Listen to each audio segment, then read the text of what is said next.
Good morning and greetings from Northumberland. It's Saturday the 13th of May and we continue in John chapter 15. We've been reading these marvellous purple passages about love and being in the Father and in the Son.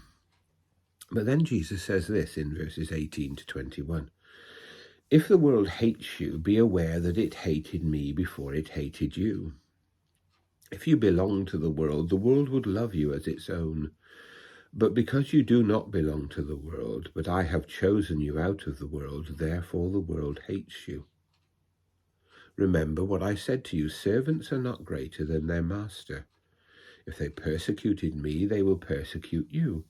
If they kept my word, they will keep yours also. But they will do these things on account of my name, because they do not know him who sent me. Jesus is saying that being a follower of his may not always lead us to universal approval. What does that mean? Well, yesterday on social media, I read a story about a man called Father Koval, who is a Russian Orthodox priest. In Russia, Patriarch Kirill, the head of the church, issued a prayer that he asked every priest to pray at the liturgy for the victory of the Russian people over Ukraine. Father Koval instead adapted that prayer to pray for peace between Russia and Ukraine. Not that Russia would be defeated, but that there would be peace.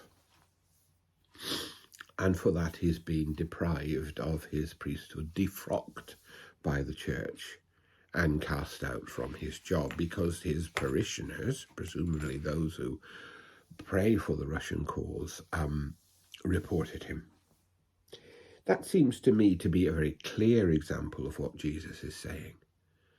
But of course there will be other examples where if we seek to follow the way of love, it will bring us into conflict with those people who do not see and understand that way of love. And we have to recognize that proclaiming love will sometimes lead us to places where we would rather not be, because we like to be accepted, we like to be loved. We don't always know what these situations and these challenges will be. But when we face anything, we have to have before us, will this law of love be met by what we do? One of the collects for this week says this: Eternal God, whose Son Jesus Christ is the way, the truth, and the life, grant us to walk in his way, to rejoice in his truth, and to share his risen life, who is alive and reigns now and to the ages of ages. May God grant that we walk in the way of love, the way of Christ. Amen.